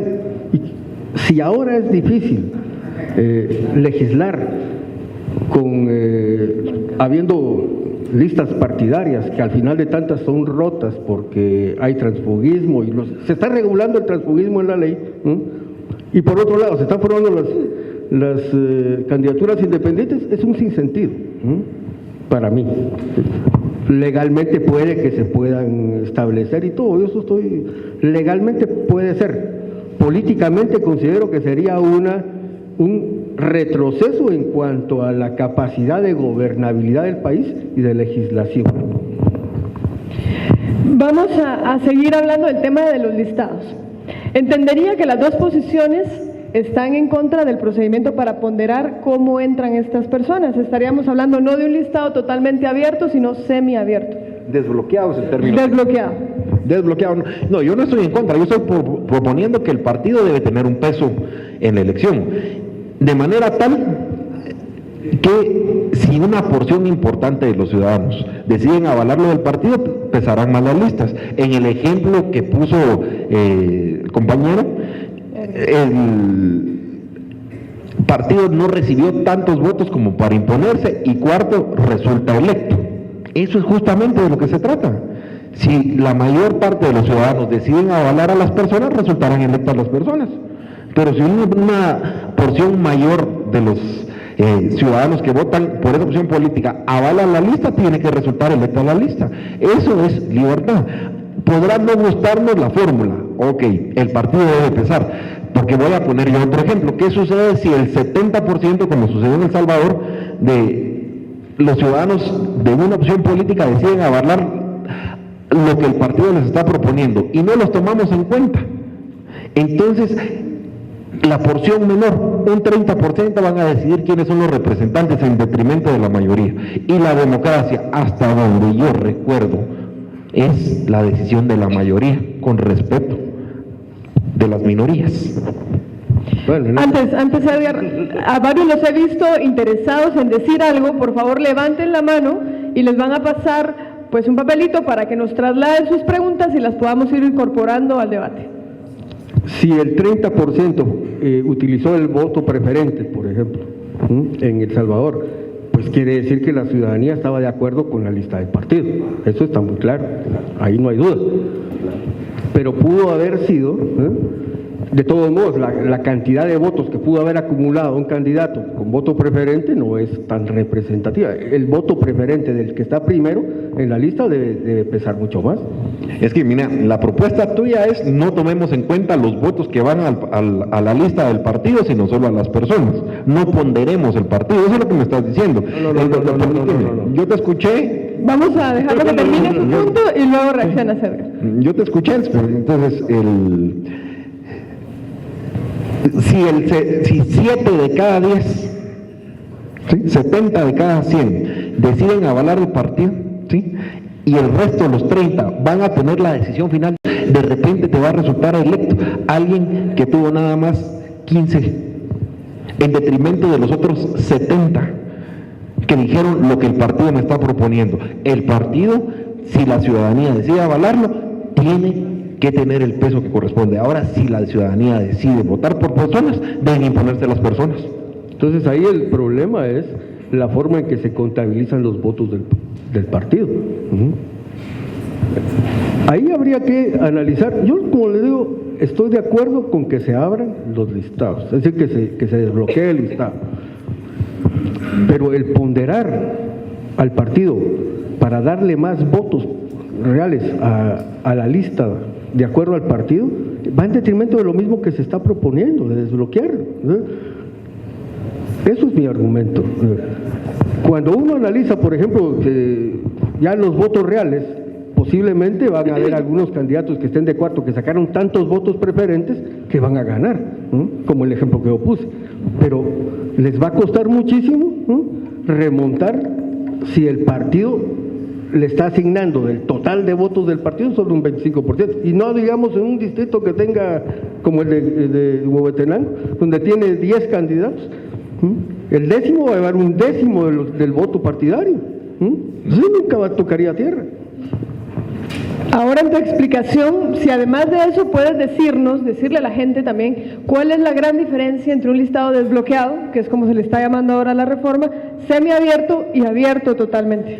El listado abierto es, primero, el ciudadano tiene posibilidades de hacer más de una marca, sea como en El Salvador, que fracciona su voto, o sea que pueda votar tantas veces. Hay diferentes métodos, pero hay en algunos lugares en los cuales tiene más de un voto. Hay en algunos que tiene tantos votos como escaños estén en juego. Y hay lugares en los cuales tiene tantos votos como se le dé la gana. Eso es un listado abierto, ¿sí? Un listado desbloqueado es: yo dentro del partido puedo seleccionar a mi candidato favorito, ¿sí? Un ciudadano, un voto es el principio aquí. Bien señalas, en distritos grandes la fórmula no funciona, por eso va aparejada de la propuesta de hacer subdistritos, ¿sí? Y con subdistritos que tengan máximo 5 escaños en juego. Si es más de eso, entonces sí tenés razón, el último no va a tener ninguna posibilidad. Aunque haya recibido más votos, aunque haya recibido muchos votos. En distritos grandes complica muchísimo el tema. Eso sí, tercero y primero la diferencia es muy pequeña, y es más probable, si tercero tiene apoyo popular tanto más que primero es probable que resulte electo. O sea, ahí hay varias variables que hay que observar, que es pero nuevamente, aquí el detalle es impone la lista, pero si el 90% de los ciudadanos votan por personas, seguramente el primero, a menos que sea un candidato muy respaldado, no va a tener posibilidad de entrar. Y ahora que menciona Óscar el tema de los distritos, de volver subdistritos de 2, como está planteado, yo hice un ejercicio repitiendo la votación de las elecciones del 2015, aplicando a los subdistritos. La desproporcionalidad que existe entre voto recibido y escaños recibidos se va casi en una manera increíble. ¿Cómo se corrige eso? Eso no haciendo subdistritos pequeños. Los subdistritos mínimos deben tener por lo menos 4 o 5 escaños. Y entonces lo que se hace al generar subdistritos, desaparecen las representaciones de partidos pequeños. Entonces el sistema proporcional desaparece, tiende a desaparecer. Yo hice el ejercicio. ¿Se beneficia entonces solo a los partidos grandes? Sobre todo el partido más grande. Y ahí no tengo los datos acá, pero los puedo... Yo hice el ejercicio también. El ejercicio lo hicimos nosotros también. Y por ejemplo, Encuentro por Guatemala, que es un partido que tiene una representación que no es importante en el Congreso, pasaría de 6 representantes a 12. Aquí hay que ser claros, lo que permite los subdistritos es concentrar el trabajo en territorios más pequeños. Entonces un partido político que tenga fortaleza, por ejemplo UCN se me ocurre ahorita, en Jalapa, tendría más posibilidades que el resto de partidos, trabajaría fuertemente ese distrito. Lo que le permite a los partidos pequeños es concentrar su trabajo. Ahora, si lo haces con los datos anteriores, el resultado te va a salir así porque no está en juego el detallito que te estoy diciendo. La estrategia electoral del partido cambia, se transforma y eso te modifica totalmente el panorama electoral. Ahora, tenés razón en que un distrito pequeño es desproporcional. El distrito más proporcional en Guatemala se llama distrito de la lista nacional, que es el distrito nacional, ¿sí? Donde la proporcionalidad es bastante más cercana a los votos, pero eso tiene que ver con la cantidad de escaños que están en juego. Por eso funciona así aquí en Guatemala o en la China. Y en lo que están proponiendo de los listados desbloqueados, no se elimina el listado nacional. No se elimina el listado nacional es constitucional. Ese está, o sea, para eliminar la lista nacional habría que hacer una modificación de la Constitución Política de la República, pero además, cuando usted platica con un diputado distrital, normalmente su preocupación es ir con el ministro a ver qué obra logra conseguir para el distrito, porque a partir de eso lo evalúan sus electores. Cuando nos topamos con esa realidad, nos damos cuenta entonces que el Congreso es un universo de microintereses y micronecesidades de territorios específicos. Quien le da la coherencia al Parlamento es la visión de la lista nacional. Entonces, aunque no nos guste, porque todo lo que tenga que ver con lo político es rechazado por el guatemalteco, la lista nacional juega un rol importante en el sistema político guatemalteco. Ahí coincido también con Óscar, el listado nacional debe permanecer porque le da proporcionalidad y le da fortaleza a los partidos. Y los partidos políticos sigo creyendo que son los que tienen una función primordial en la democracia representativa. No podría existir democracia representativa sin partidos políticos. Hay que fortalecer también la ciudadanía. Y el sistema que es más eficiente es aquel que logra tener un equilibrio entre representación ciudadana y intermediación política, y además de eso, una gobernabilidad adecuada. Lograr eso es difícil. Es decir, ustedes se pasaron a un tema que fue el motivo del debate anterior, los distritos electorales. Tuvimos la oportunidad de escuchar la experiencia de Panamá, que ha pasado de más distritos a menos distritos y así sucesivamente en los últimos años. El expositor era muy claro en decirnos que los distritos pequeños benefician a los partidos grandes. ¿Cómo podría ser lo contrario que tú estás mencionando si ellos que tienen muchísimos años de aplicar este sistema lo dijo muy claramente, los partidos pequeños no se ven beneficiados y se ven obligados a hacer alianzas para de todas formas apoyar a los más grandes. El partido grande es grande porque tiene estructura partidaria, porque tiene presencia territorial, porque tiene organización de base. Eso es lo que lo convierte en un partido grande y esa es su fortaleza. Un partido pequeño, no. Lo que le permite al subdistrito es focalizarla en departamentos, ¿sí? Probablemente con los subdistritos algunos partidos de izquierda hubieran tenido un mejor resultado electoral en el norte de Huehuetenango, donde tienen sus bastiones electorales. Encuentro por Guatemala hubiera tenido un mejor resultado electoral aquí en la ciudad de Guatemala, al igual que Viva, por ejemplo. El partido por el que corrió no recuerdo el nombre del partido, tuvo un fuerte impacto en Quetzaltenango, pero no logró un solo escaño. Si hubiera estado concentrado con un subdistrito en el centro del departamento, probablemente hubiera conseguido al menos un escaño en ese subdistrito. Entonces lo que permite es concentrar los esfuerzos. Miren, aquí también hay algunas preguntas que van no necesariamente ya a los listados, que es cuando ya los partidos han electo a sus candidatos, sino directamente a los partidos. Dicen, ¿cuál es la necesidad de trabajar con los listados si se supone que son los partidos los que deben democratizarse primero a lo interno? Edgar, tal vez tú quieras responder eso. ¿Para qué necesitamos desbloquear listados si estamos exigiendo que los partidos se democraticen? Es que una fórmula de fortalecer la democratización de los partidos es abrir los listados internamente, desbloquear los listados, porque va a obligar al partido a seleccionar sus candidatos de mejor manera, ya no solo por el que tiene más plata para financiar la campaña, sino que en función de la representación que tengan los afiliados al partido. Entonces va a obligar, y si eso se da, cuando se vote, la gente va a votar por el listado como está. No va a tener la necesidad de tener que votar por uno de los candidatos que el partido puso de tercero. Eso es una manera de ayudar a la democratización de los partidos y de fortalecerlos. Lo que sucede es de que en la actualidad se tiene una costumbre y una manera de actuar partidaria que no es democrática.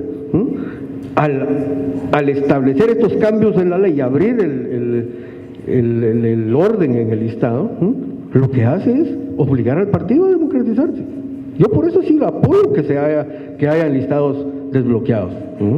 Lo que no me parece es la fórmula para asignar las curules. Y respecto a la fórmula, vuelven ahora que te haga la pregunta, responde las dos, vuelven a preguntar por qué si uno quiere votar por el último que aparece en la lista, de todas formas eso no garantiza que vaya a entrar. Garantiza que va a entrar si muchos ciudadanos quieren votar por el último que está en la lista. Ahora, si solo yo quiero votar por el último que está en la lista, de plano no voy a garantizar ese acceso. Depende de la voluntad de la mayoría, que esa es la esencia de la democracia. Yo quiero insistir en el tema. Si el último en la lista tuvo 200 votos y el cuarto tuvo 30, ¿quién va a entrar? ¿Cuántos votos tuvo la lista? Pongámosle 200 a la lista. Pongamos 200, no, porque 250. Con esos datos probablemente entra el cuarto. Probablemente entre el cuarto. Pero no entra el último que tuvo 200. No, es que estoy entendiendo que cuarto es 200, ¿no?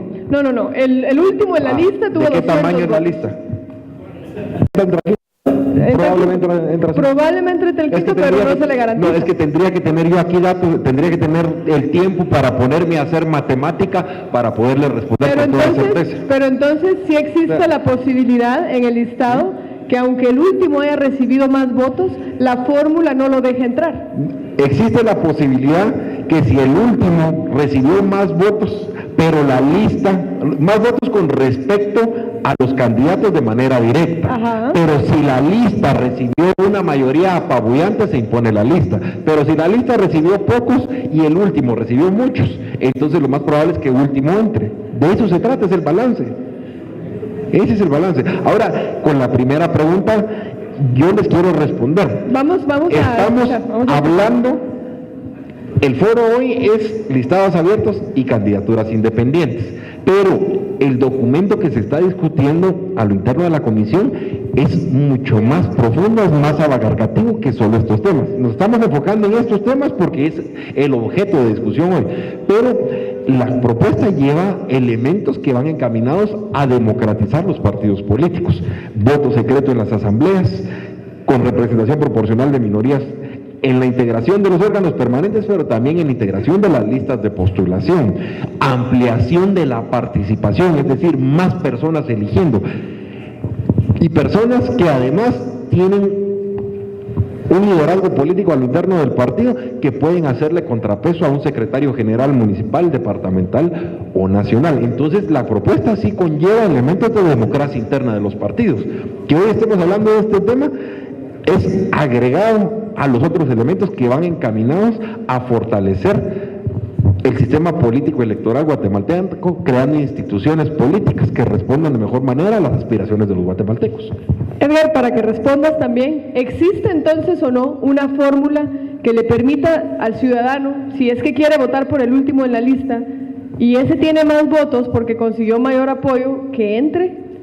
Claro, la que respetar el voto de los ciudadanos. Es decir, ya la lista de partido sumada a la lista de los que votaron con voto preferente hace que por la fórmula electoral se le distribuya la cantidad de curules al partido.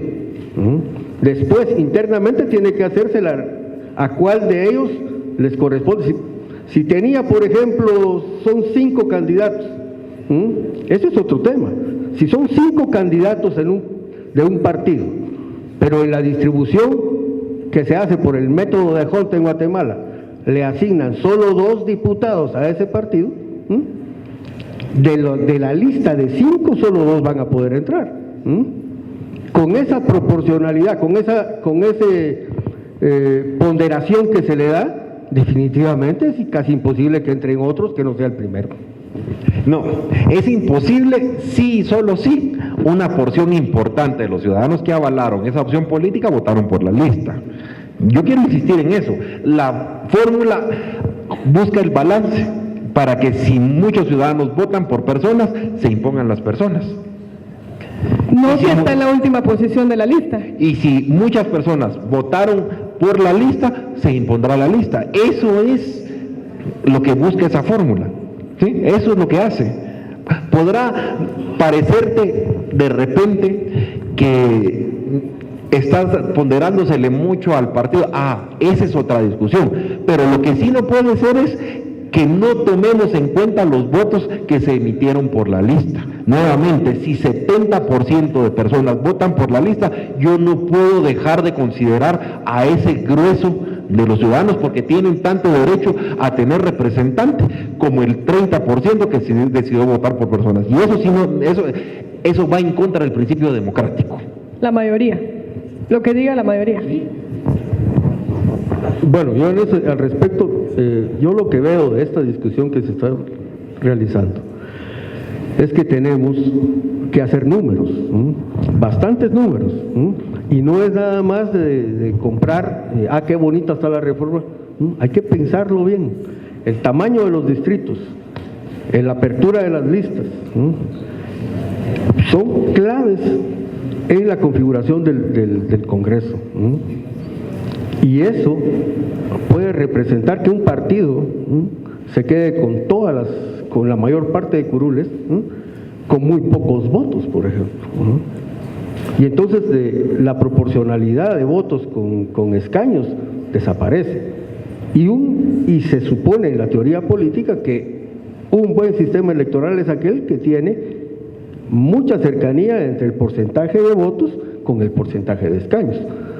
Con las propuestas que hay, que yo celebro que hay cosas muy buenas en la propuesta, porque es bastante amplia y comparto los temas y todo, pero sí en los procedimientos sí pido que se revise y que lo reflexionen a profundidad, porque el sistema político guatemalteco ya está dañado, y en vez a veces de querer resolver los problemas lo podemos complicar más. Yo pido que se discuta más, que se dé más oportunidades a los centros de estudios, a hacer más ejercicios matemáticos para tratar de que las cosas queden mejor y no favorecer a algún partido en especial o al sistema de partidos en detrimento de la ciudadanía. ¿Cómo hacemos para que las matemáticas coincidan con el deseo ciudadano? Miren, primero no es el deseo ciudadano, son los deseos ciudadanos, porque el pueblo lo entendemos como ese ente único en la legislación, pero en términos reales Guatemala es diversa, tiene muchas aspiraciones diferentes, muchas veces contrapuestas, que chocan entre ellas. Entonces no podemos decir que todos los ciudadanos desean A, B o C. Hay un grupo que desea A, otro B, pero odia A, ¿sí? Y así podemos mencionar las letras del abecedario, que vamos a encontrar intereses y deseos, anhelos y aspiraciones, tantos o más como el abecedario, como primer punto. Segundo, para eso sirve la matemática electoral, para traducir votos en escaños. De eso se trata el sistema electoral, esa es la esencia del sistema electoral. ¿Cuál es el método ideal? No existe, no hay sistema perfecto. Yo quiero remachar en eso, no hay sistema perfecto. Algunos sistemas favorecen la representación, otros la gobernabilidad. Unos favorecen a los partidos más estructurados, otros favorecen más a las personas. Entonces no existe el método perfecto, y cada problema que logramos solucionar trae aparejados problemas nuevos que no habíamos considerado, y esa es la vida en sociedad en términos generales, no solo en sistemas electorales. Somos evolutivos, ¿sí? Las dinámicas sociales cambian y presentan nuevos retos. Y así es como nos toca vivir, y vamos a tener que estar discutiendo sobre reformas electorales de manera constante en este país, y reformando ley electoral y otras normas de la convivencia social de manera constante, porque somos un ente vivo que se llama sociedad. Lo último que dijo Óscar, coincido totalmente, al Congreso sobre reforma. Este fue el tema que mayor discusión tuvo. Primero habían posturas de que querían los listados totalmente abiertos, ¿no? Otros que queríamos solo desbloqueados. Las agrupaciones de mujeres se oponían a los listados desbloqueados por una razón, porque les afectaba la paridad, y ellas se empecinaban en tener una paridad, y es un derecho que tienen, ¿no? Entonces ahí vienen las contradicciones que hay en los sistemas. Es decir, se favorece una cosa, se dificulta otra. Entonces, mantener el equilibrio y conseguir algo que sea mejor para el país, hay que reflexionarlo bastante. Eso es lo que yo pido. Es decir, que no sea una ley sacada a la rápida, tiene que ser muy reflexionada. ¿Y por qué razón lo digo? Hay países donde partidos regionales, ¿no?, tienen muchos más escaños que partidos nacionales que sacan muchísimo más votos. Voy a poner el ejemplo de España, y nuestra ley se asemeja mucho a ella.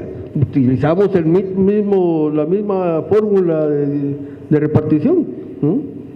Entonces, esas cosas son las que hay que revisar y cambiar. Varias preguntas, y ahora para que lo agregues a tu respuesta. Primero, si se puede tener un sistema mixto, que tenga la lista de partido y la lista aparte de los diputados para que la gente elija. ¿A quién representa realmente el listado nacional? ¿Por qué listado entraste y en qué casilla estabas? Yo entré por el listado del distrito de Xochitepeques en la segunda casilla.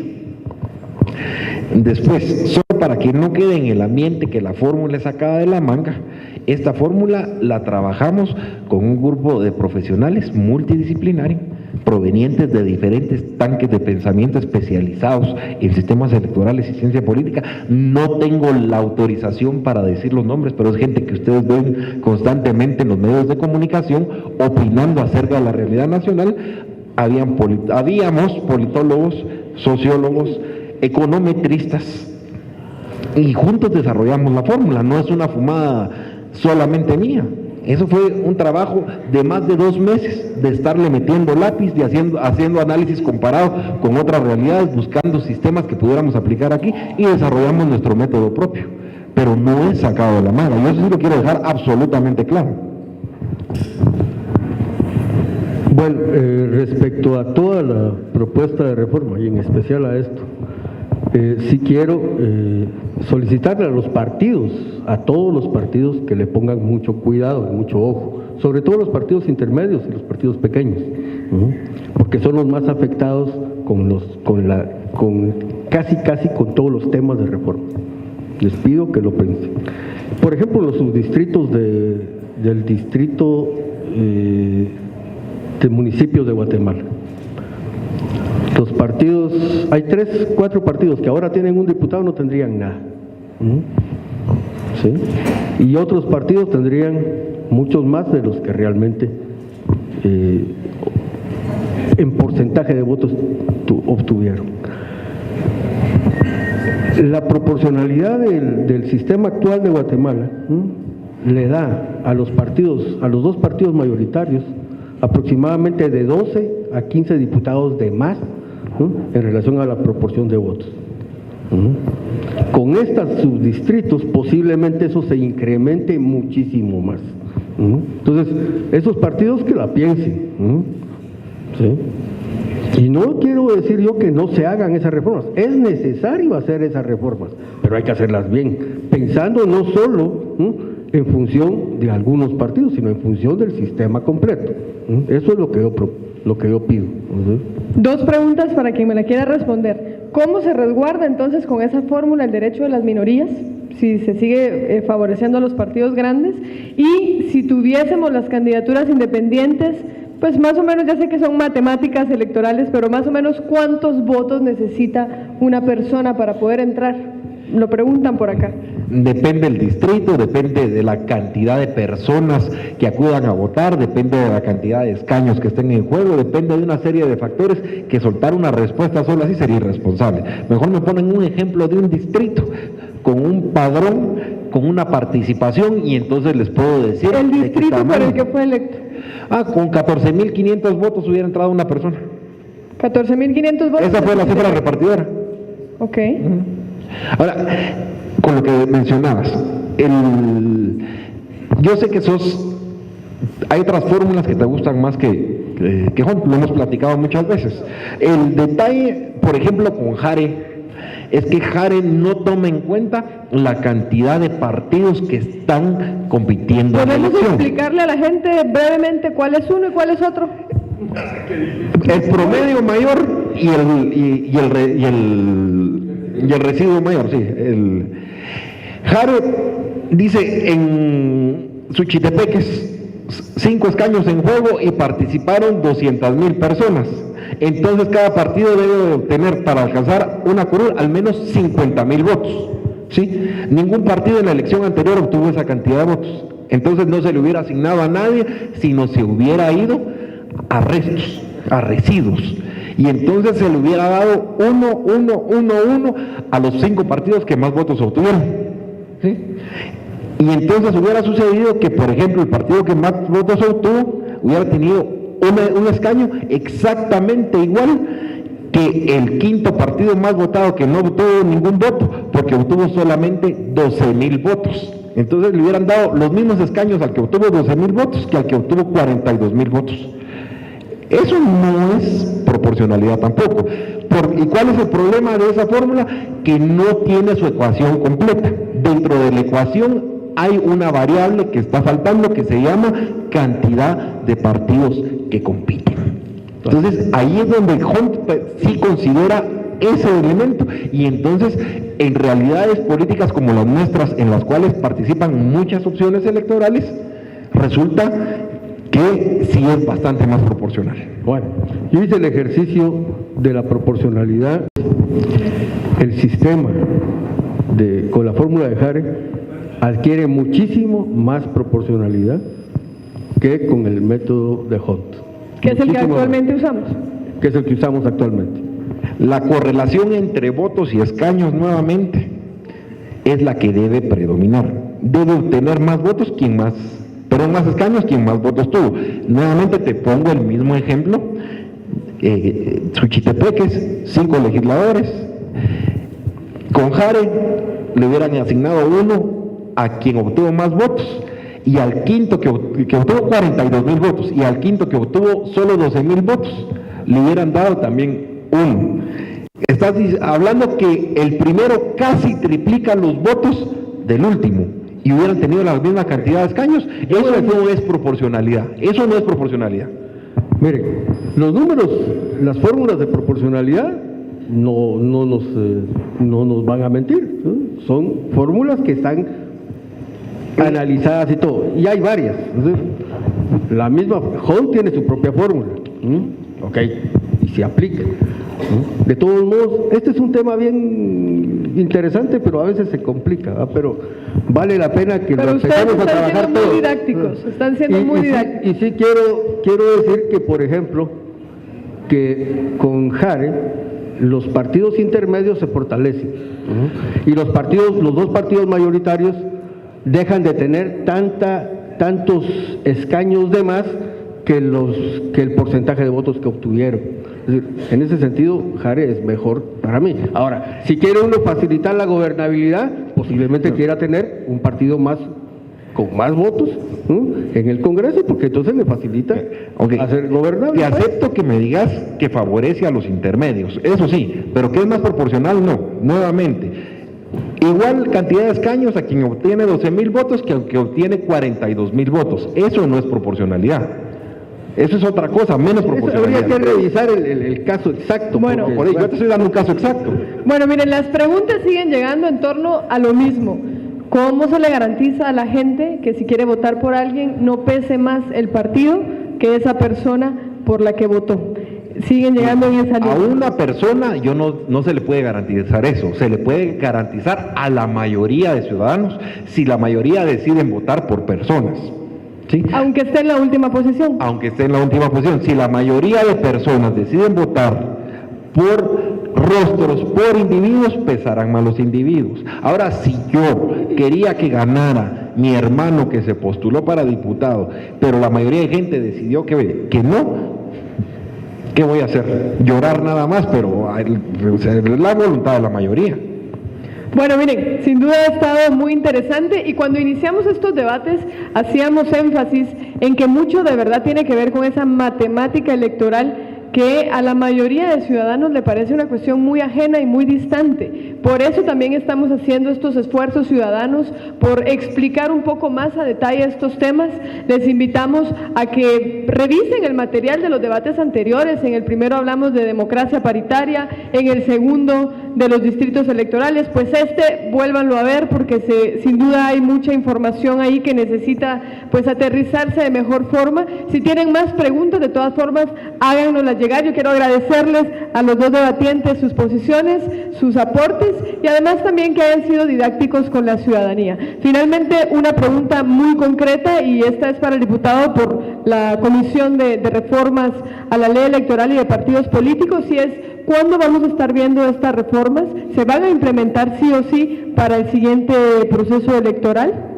Bueno, nosotros hemos ido a un proceso de amplia consulta de base con organizaciones especializadas en el tema, con organizaciones de la sociedad civil que les interesa el tema, con centros académicos, con los partidos políticos. Entonces, en este momento estamos ya para ir a la comisión a votar qué se incluye y qué no, que al final de cuentas es una decisión política que pasa por el Congreso de la República. ¿No nos gusta? Ok, el Congreso de la República es donde están los representantes de la población que eligieron democráticamente por este proceso que nosotros estamos debatiendo hoy, y es donde están llamados a tomar las decisiones. Entonces, vamos a la comisión. Yo esperaría que en 2 sesiones máximo logremos debatir ampliamente esto y votarlo para emitir el dictamen y que entre a la corriente legislativa. Primero, segundo, tercer debate es el importante: el Pleno vota, y si consigue 105 votos, entonces va a la Corte de Constitucionalidad, quien por mandato constitucional, por ser ley de rango constitucional, debe emitir un dictamen vinculante para el Congreso de la República. Una vez emite ese dictamen, ya se entra a la votación por artículos y redacción final. ¿Cuánto tiempo puede ser eso? Miren, en la corriente legislativa no creo que tome tanto.